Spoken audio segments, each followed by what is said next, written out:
Hello, welcome back to ministry. This is Dr. McCameron.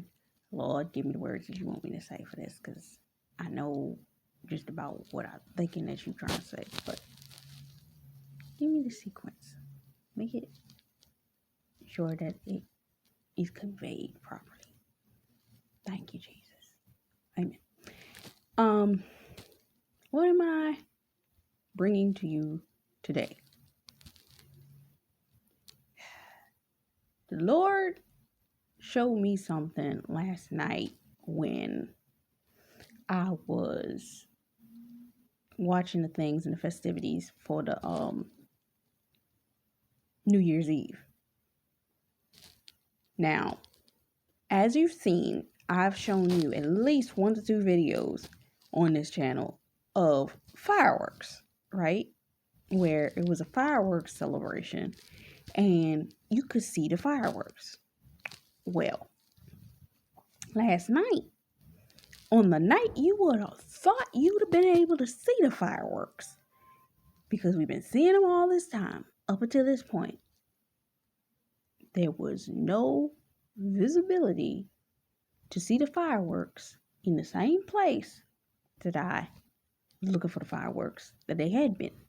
Now, maybe it was that they were not in the same place, or what it was is that the Lord was trying to demonstrate something. If you go into the Bible to the part where Elijah, it had been 3 years since it had rained, and there had been no rain. He was calling down the rain. He told the servant, I need you to go back and check for the rain. How many of us have been in situations where we've sat, we've prepped, we've gone through the trials, we've gone through the tests, we come to the other side of that trial and that test, and we still looking like, womp.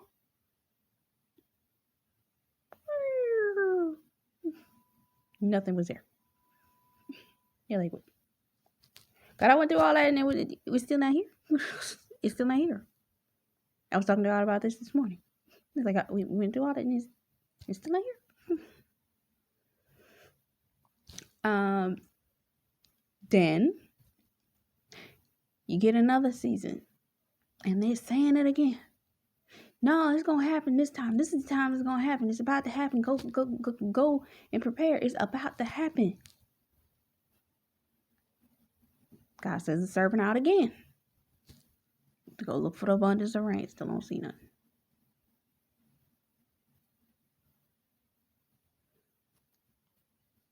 He sends this guy out here about 6 times. Some of y'all know what that feels like. You have been counting on God to make a move majorly in your life. Everybody's saying it. Everybody. And you be looking at God like, do I got a brass ceiling over my entry of my blessings from heaven? Do I need to be breaking some ceilings? Because everybody else is saying the windows of heaven is open over us and nothing's happening over here. Lord, what's up? Elijah says, go out again.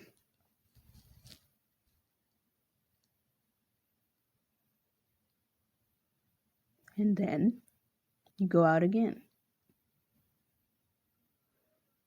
You hearing all this stuff.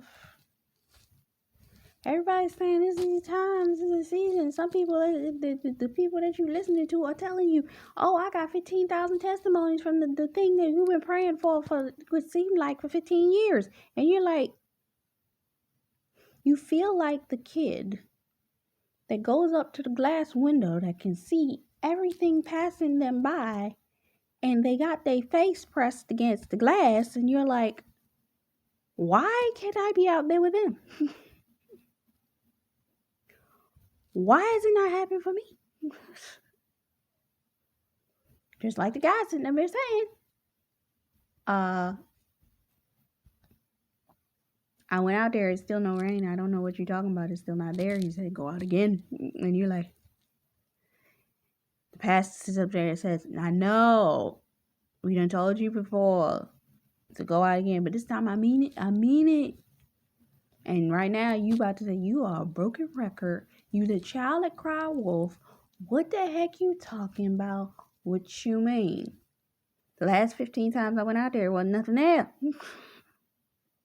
I am tired of making myself tired when I'm already tired, stressing myself out to make sure that I get this thing ready and done by the time of X, Y, and Z, only to get to the opposite side of this situation and all the warfare it took me just to get that done.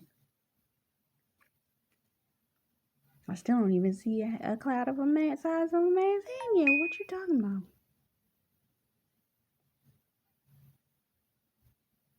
But then he says, I hear the sound of an abundance of rain. Last night, I was the first time I'd ever experienced in this apartment that I did not see the fireworks. I heard them, meaning they were close enough to hear, but you could not see them. For when the servant went back that 6th time, he came back and said, I see a cloud about the size of a man's hand.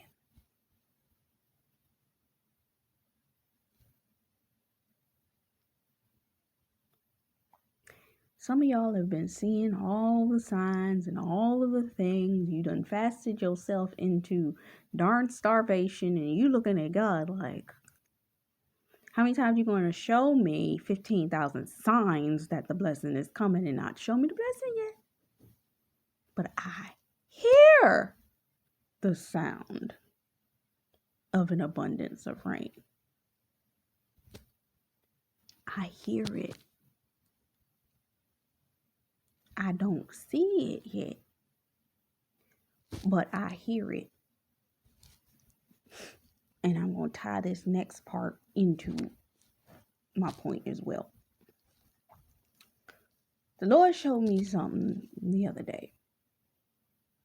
I was listening to people talk about the story of Joseph, but something always stuck out to me. If you go back, specifically if you look at the version that Disney, I think it was Disney that did it, the story of Joseph with the Technicolor Dreamcoat.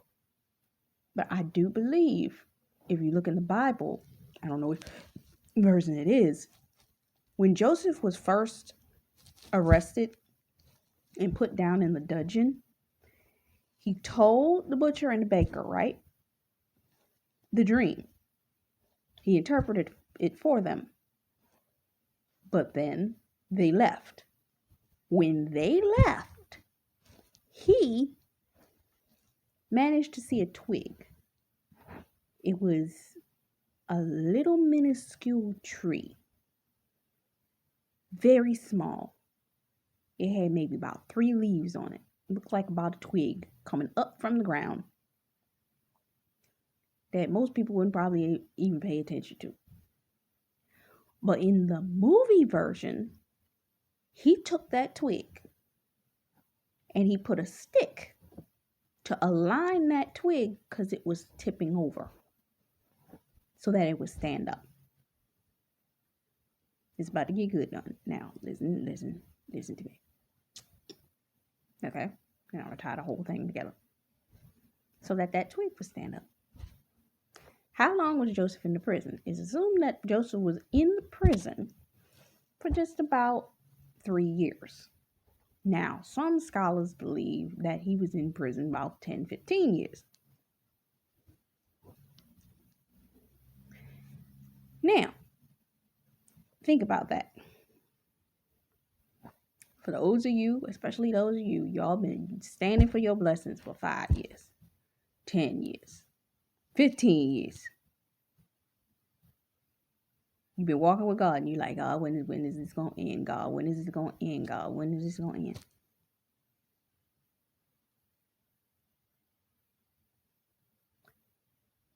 He When they finally came down to retrieve him from the prison, he was sitting next to the tree that had now grown up to somewhere around 4 feet to 5 feet tall. I'll say it's 4 because it was short and he was stooped next to it. And it kind of looked like one of them trees that you see in them Asian films. Not a lotus tree, but it had that kind of bending type measure to the tree. But catch this.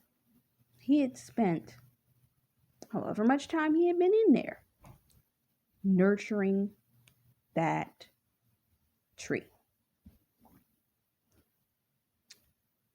It is said that when bamboo is planted, it spends 4 years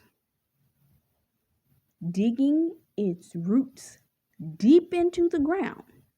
And in the 5th year, that tree springs up and grows.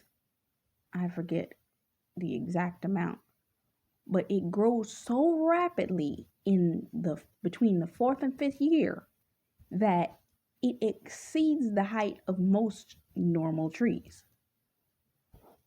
What is my point?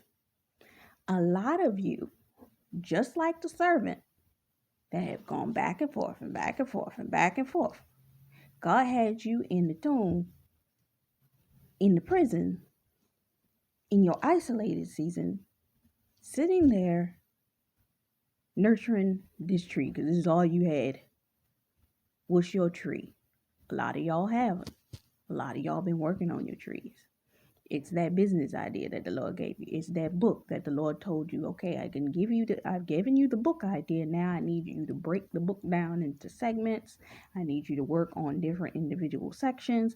I need you to do this. I need you to create the websites. I need you to do this for it. I need you to create the podcast. I need you to do the other thing. I need you to do the other thing. I need you to create the program for that. I need you to create this for that. I need you to record your content for the other thing. I need you to do. And you've been doing that.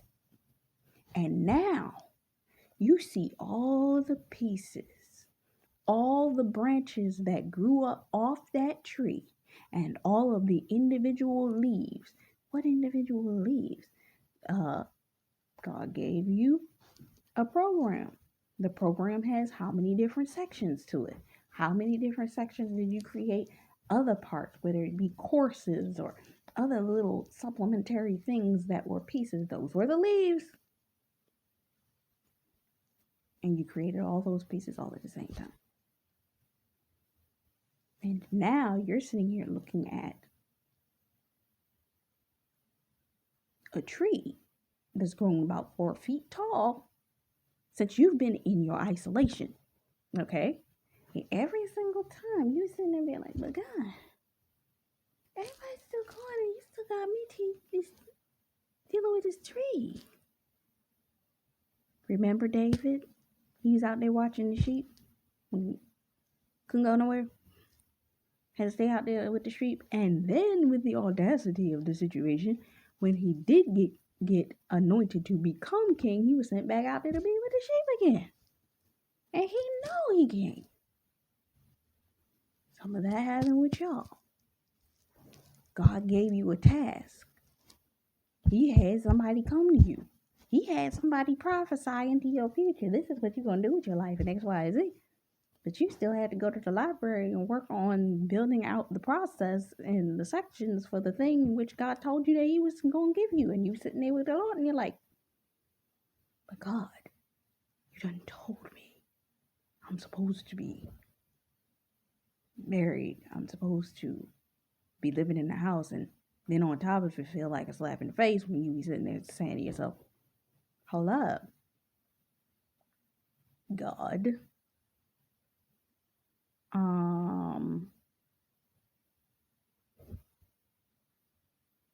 You done dropped me into a pit now. What you mean, Joseph?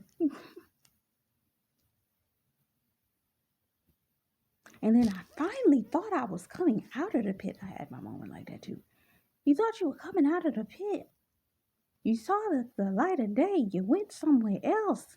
You no longer felt like you was in a pit. You felt like you was at home, even though it may have been an uncomfortable place, but it was better than where you were. And then God said, I'm going to drop you right back in the pit again. And you were like, hey, what you mean? I'm going back in the pit. And now all you want me to do is cater to this twig? And God was like, I know that you got the skill to build it into a tree. And the reason that I done left you there, yes, you done told somebody and they know and they gonna tell when the timing is right. But the reason I left you there is I still need you to work on getting that tree from that twig into that tree. But God, every time everybody be saying, and it's about that time, and then you be giving me signs and wonders, and I'm thinking that you're telling me, okay, now it is the season, and I'm like, okay, and I'm like, okay, I'm still working though, and then you sit up there and you pull me back and say that I know that, but you can't go yet because you still got catered to this tree, and you looking at that tree. Sometimes your blessing feel like it's a curse because you be sitting there like, I still gotta cater after this tree. I'm watching everybody get the blessings but I'm still waiting on this daggone tree. This tree. I done went out there. I done tried to get that tree. All right, we done got these leaves. I done tried to plant it again, but I can't plant this thing so that it will grow anywhere else. But I got to still stay in this isolated dungeon place while I watch all the promises that I've been praying for that are the roots of this tree. While everybody else is just getting it. And I'm looking out the window with my face pressed to the glass saying, God, when is my turn to get... I need you to go watch the tree again. But it's a tree. It's a tree. I'm so tired of looking at this tree. And some of y'all, that's what you feel like. You've been looking at this tree for so long. You done wrote all the business plans, wrote all the music, done did all of this, and this is what you look at on a daily basis. And you're like, can I at least go on vacation someday where and do this? You gave me a laptop and made me locationary independent, but you lysolated me into this. And then you see the friends of yours and the people that you care, and you like, can't I at least go on vacation? God's like, not yet. And you're like, come on, God. Cater to your tree. But now you hear the sound of the rain. What did Joseph feel when he heard the keys in the door that day?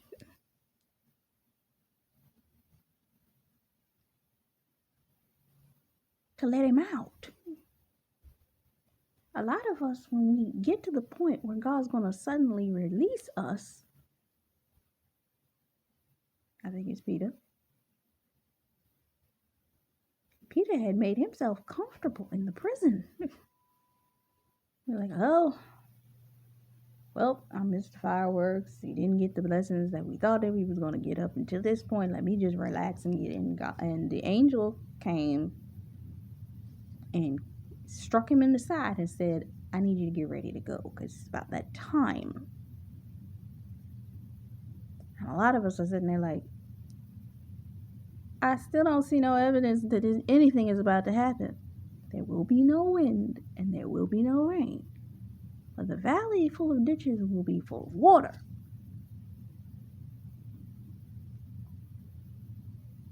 I hear the sound of the fireworks, of the celebration, but I still don't see it yet. What did Elijah say?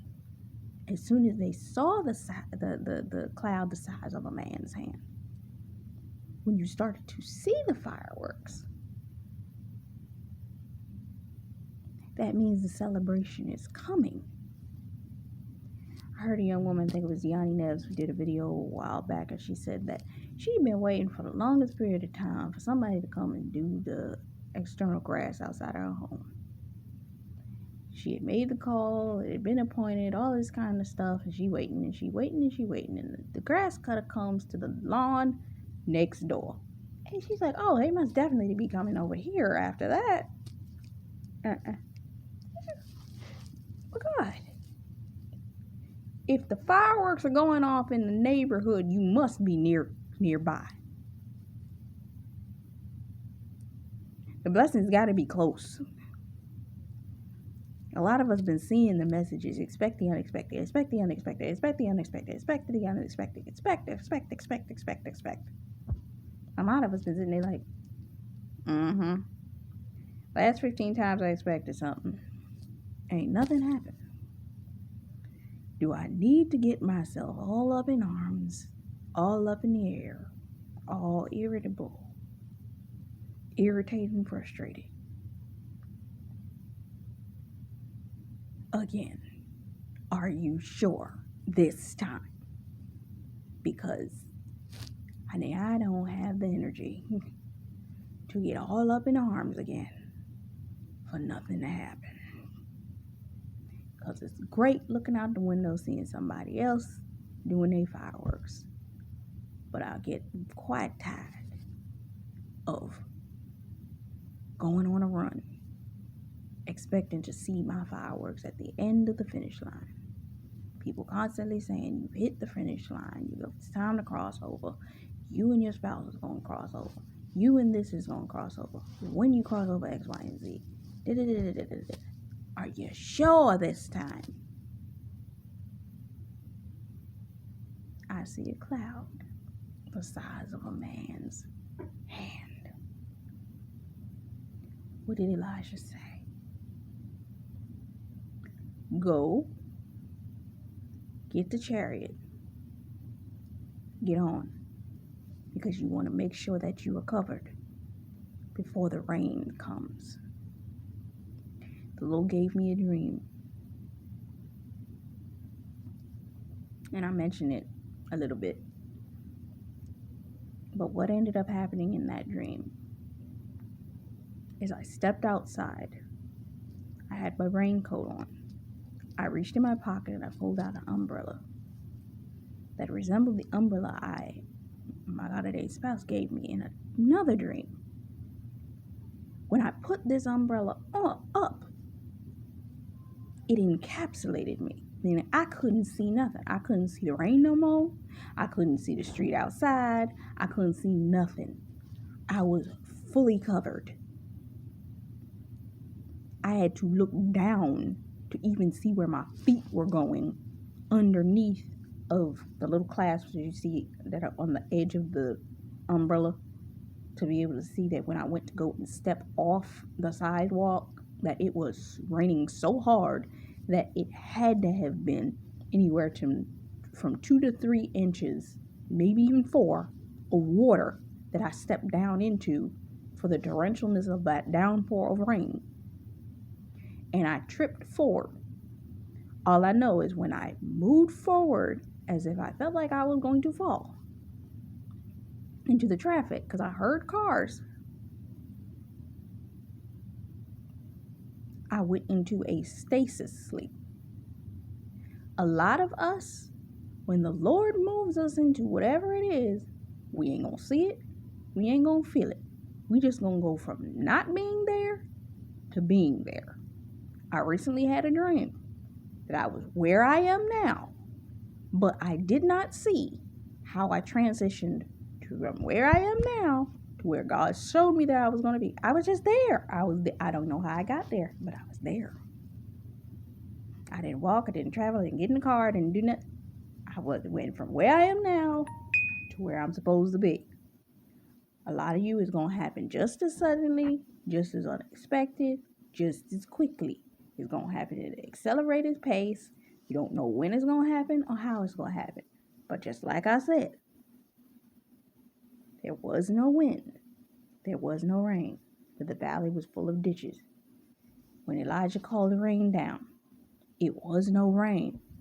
that he had to go back so many times. A lot of y'all had to go back so many times working on this thing that whatever it is that the Lord gave you, that's your treat. And God's saying, I'm bringing the rain to you. How many of you have been seeing messages? God's going to bring the answer to you. You're not going to have to strive. You're not going to have to toil. You're not going to have to run out there and try to figure out how to get to it. A lot of us are sitting here being Moseses. And God done told you, speak to the mountain and it will be moved. But y'all sitting up there striking a rock. But I've been nurturing this tree for so long. What do you mean? God's like, I know. But the way this rain is about to hit you, I'm going to make this happen so easy. Ease? What do you mean ease? I literally been talking to the Lord about, I want to know what ease is. And how do I get it? Because everybody else be talking about turmoil and all this confusion and all this. But I pray the peace of God over the situation. So I don't come in alignment and agreement with anything other than ease. For it says in the word that in Ezekiel 37, you got me covered in a peace, which means confusion does not exist in my experience. So I don't understand all y'all sitting there talking about this is going to be a fight. I'm like, what?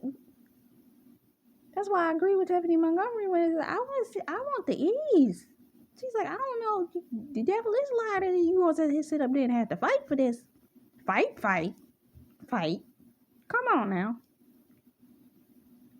Some of you might going to have to show up.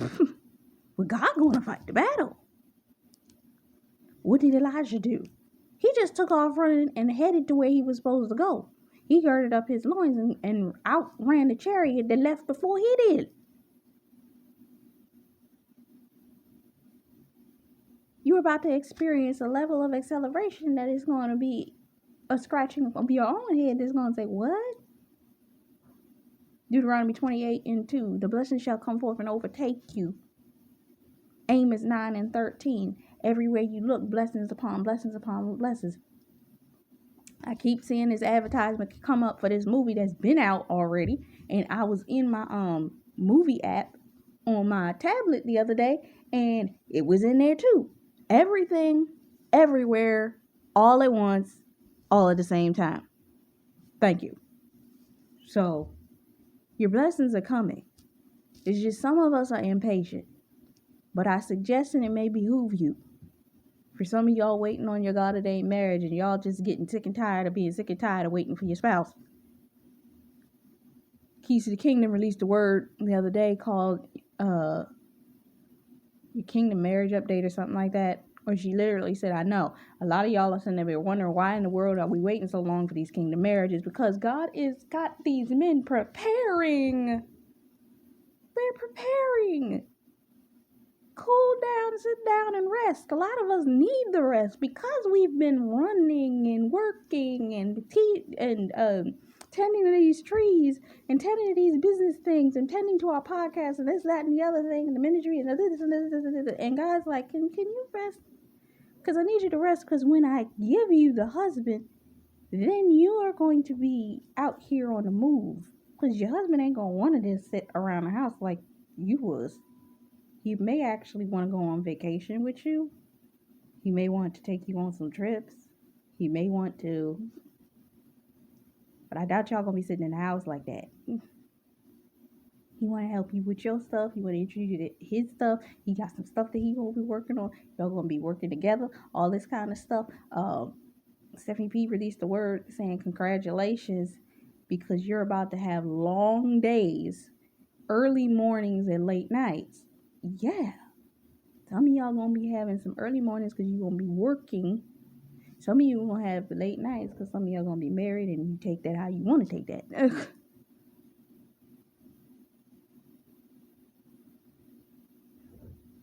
But you won't be busy. And for those of you that are heading into parenthood, you're going to be walking into situations where you and your husband are going to be working on your children. And that's where the early mornings and late nights going to come from, because as soon as the babies are born, guess what? They have a tendency to want to wake up at 2 o'clock in the morning when you are trying to be asleep. 12, 2, 3, 4, 6, 7. You be looking at the infant like, you do realize that you need to sleep, right? And I need to sleep too. And they're like, feed me. It's like, for some reason, infants have this thing where they don't care that you want sleep. Early mornings, late nights. So take the rest while you can get it, because maybe what it is the Lord hasn't released your blessings into you because God's saying, I'm going to need you to wait a little bit longer to get that person because I need them to rest. They're working, but they're not resting. I need them to rest and stop working. So I'm going to need you to hold your horses and stay right where you are for a moment. Keep finishing up the process of preparing for them. But I don't need them to rest because they don't understand how fast they're going to be moving, whether it be on business stuff or whether it be on something else. But there's work that needs to be done. And they need the rest that they don't understand that they really need for what is about to actually come into their life. We've heard the fireworks. The celebration is coming. It may not have reached you yet, but that don't mean that it ain't coming. Hold on a little bit longer. I know you've heard it 15 times before. But it would behoove you to think about it like this. From the first time you heard it up until now, you are way closer to what it was that you've been waiting on, that God has had you on hold for, than you were when you first were put on hold. I know. It's close. I know. It's coming. I know. Sooner than you think. Yes, I know. Some of y'all is like 5 days ago it was late. I get it. But I need you to look at that sooner than you think, meaning a lot of us have given up on it coming soon at all. That's why it's still going to be sooner than we think, because we are no longer thinking it's coming soon at all, which means it's sooner than we are thinking in this state of mind. Be patient. I know it's uncomfortable, but it's going to be that much more worth it when it finally reaches you. Amen. Until next time, this is Taj Cameron for Love, Faith, Peace, and Blessings Ministries.